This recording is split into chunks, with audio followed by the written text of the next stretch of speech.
What is up, everyone? Welcome back to another episode of First Date Unsolved. Today's episode features another interview. Yay for me, 2 interviews in a row. But this interview is not necessarily about one specific unsolved case. Recently, I was extremely honored to speak with the creator of 2 very important community pages on Facebook. Kline from the Unsolved and Missing Black People pages has been somewhat of a beacon for me and First Date Unsolved since I first sat down and began my own research 1 year ago. I laid back in my recliner one night and started typing in names of victims from the spreadsheet I have, and my usual fishing process. That's when it all first started. I would type in the names online, like in Google and on Facebook, and more often than not, Unsolved had already shared the person's story online. Unsolved, Missing Black People, and First Date Unsolved all came to be for the same reasons. There are gaps in the media coverage when it comes to certain crimes and certain victims. The 2 of us talked about goals for our content, the struggles we face in doing what we're so passionate about, and Kline had some really profound things to say during our conversation. I'm happy to share some of his story with those of you who aren't already familiar with his work and look forward to collaborating with him again in the future. Kline had 2 very specific and personal reasons for starting his 2 groups. I'll let him explain that to you in more detail in just a moment, but I would like to take a second to briefly introduce you to his pages before we jump into everything. The profile pictures for Unsolved and Missing Black People change from time to time, and that's because they're images of individuals who are currently missing or have been a victim to an unsolved homicide. Along with still images and wanted posters, or not wanted posters, but posters on his newsfeed, Kline creates and narrates short video clips which are perfect for today's content consumers. We are in an era of short and to the point. If I'm scrolling on Instagram and I come across a video or on TikTok and it doesn't immediately grab my attention, if I'm half a second in and I'm already bored, I'm going to back out and move right along. This isn't necessarily a good thing because we've all become accustomed to instant gratification and no one has an attention span anymore, but that's just the way our society is at this point. While both pages are products of crime in Delaware, they started and they come from crimes that happened in our state. The cases covered on Unsolved and Missing Black People have expanded to cover other states as well. There's still a major focus on Delaware issues, but because the fan base for both pages has spread far and wide, Kline will often get requests for posts from outside the first state. He's 9 years deep into the content creating space, and his experiences and the observations he has made really come through in the way he speaks. How many active pages do you have? Let's stick with Facebook for now. I know there's Unsolved. On Facebook, it's Unsolved and they're Missing Black People. Missing Black People actually came first. Okay. I'll tell you quickly how that came. Yeah, good. That came about because when I was younger, I was always into unsolved mysteries, and I always see people missing. And I never seen anybody missing from my home state until I see Risha Lewis. Came across her story, and it intrigued me for a while. And I'm thinking, maybe one day I can start something, And then, as I get older, I ended up starting that page when Nefertiti Trader goes missing. Mm-hmm. Okay. She went missing, so her and Risha, I started doing those stories back. Those were like the 2 of the first stories that I did on Missing Black People. I started doing those 2, and then doing Missing Black People for a while. I had toyed with doing Unsolved. I'm like, I might do it. But then my brother at the time was 21. He gets killed. So it took me probably 2 more months in order to start that page.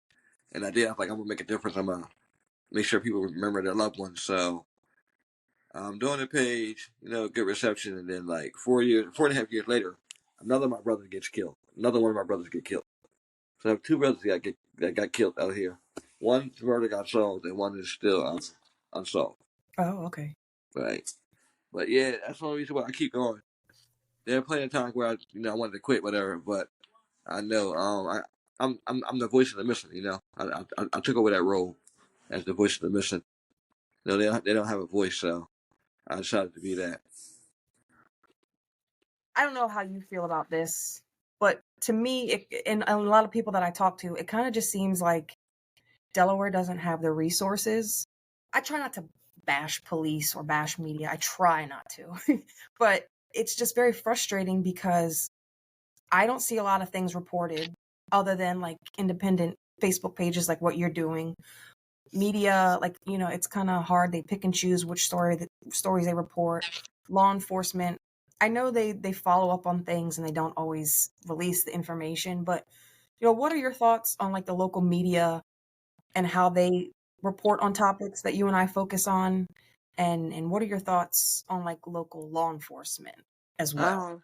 I think for the life when it comes to the media does pick and choose. Now, you got to think about something. Delaware Online is the biggest news thing in the state of Delaware. Mhm.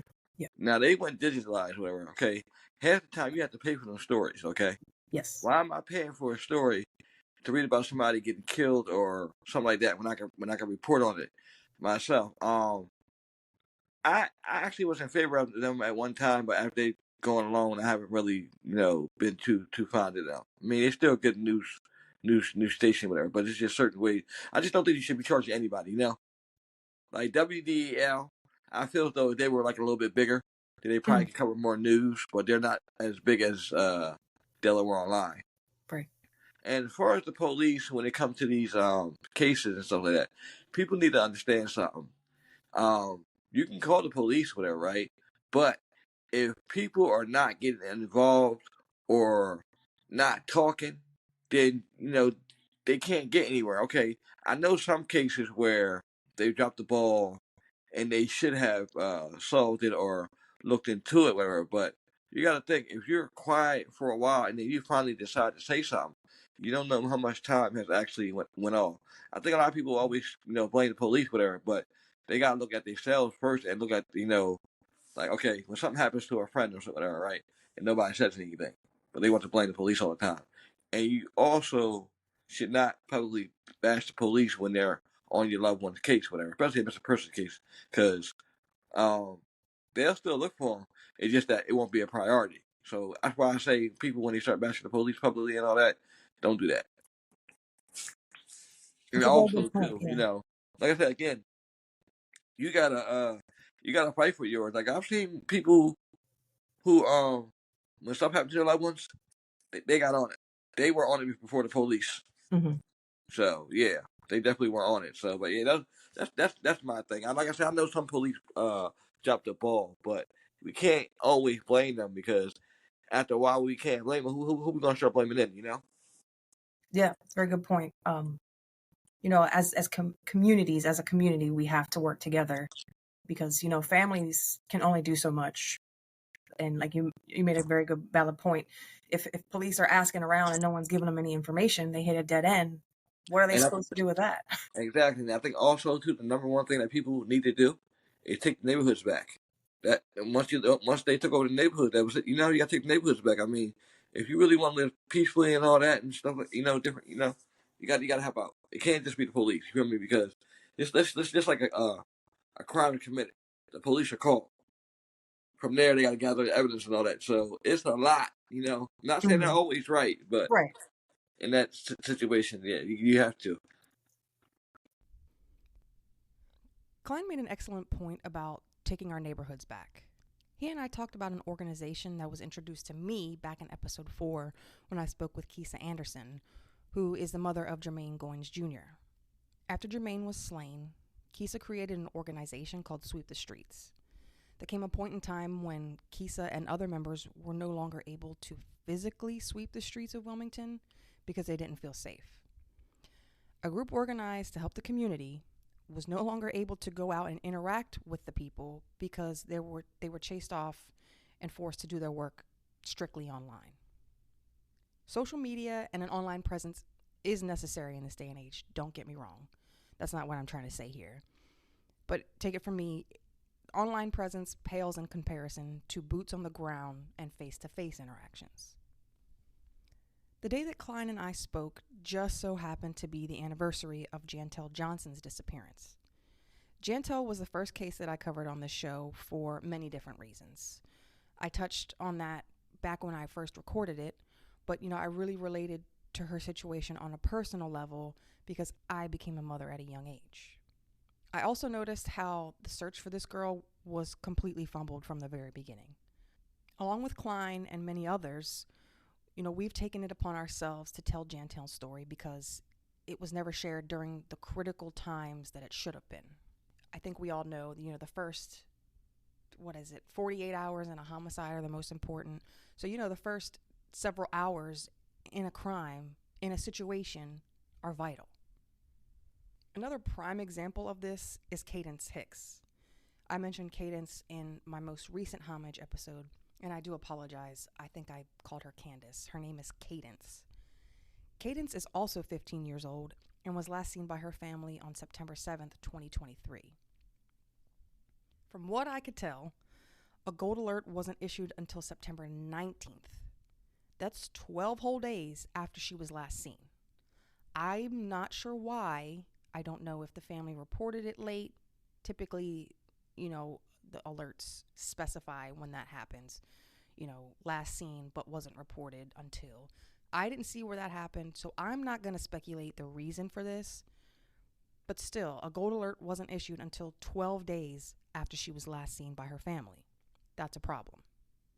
During interviews with others, I often reference the Delaware State Police Gold Alert and Newcastle County Gold Alert pages. I understand that certain individuals may be more at risk than others, and that's why we have a gold alert in place. But why don't we hear anything about other missing teens or adults who don't meet the gold alert criteria?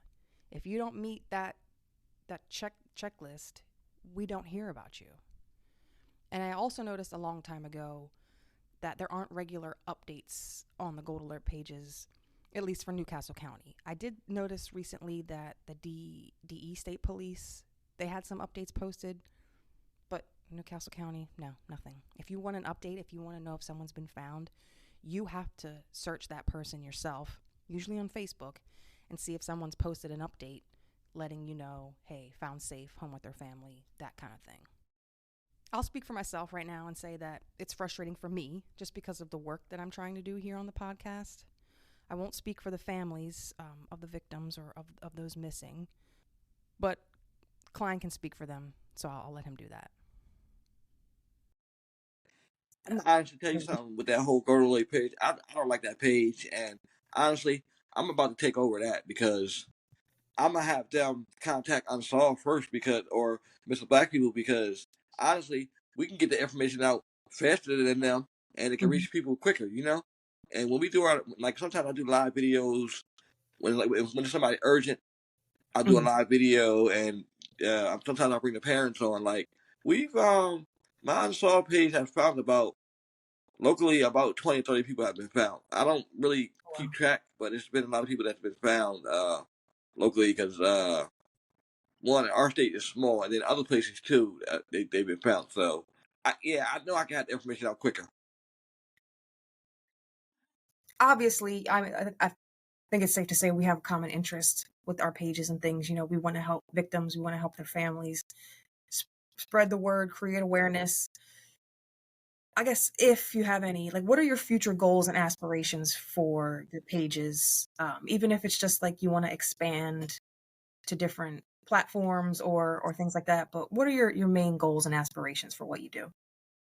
My main goals, honestly, is to keep spreading that awareness. Keep that awareness out there. Keep sharing these missing posters. Keep telling these people's story. Now, my future goals, honestly, I would love to get into doing the same thing, narrating my own show or something where I focus on the missing and the missing and the murder. Because my heart is in it 100%. So that's just something I want to do. Looking toward the future, I just want to be the ambassador for the missing people. That's one of my future goals. Be an ambassador for the missing people. Keep this thing going and change the game a little bit. Switch it up, do different. Just do different things. branch out, a little bit. Yeah, reach out. Yeah, definitely branch out. Also, like do different things, like talk on podcasts, is like how I'm talking on yours. Motivational speaking, telling my story. Yeah, telling my story of how how everything came together. Because had I not had this mission when I was younger, none of this would have came true. And also people that came before me that were doing it. Yeah. So, cause I have friends, but nobody's. Now they'll watch true crime, but they're not doing anything like. And they always tell me all the time, like, how do you do it? How do you have time? I'm still trying to figure out how I have time. Okay, when I have time, I'll let you know.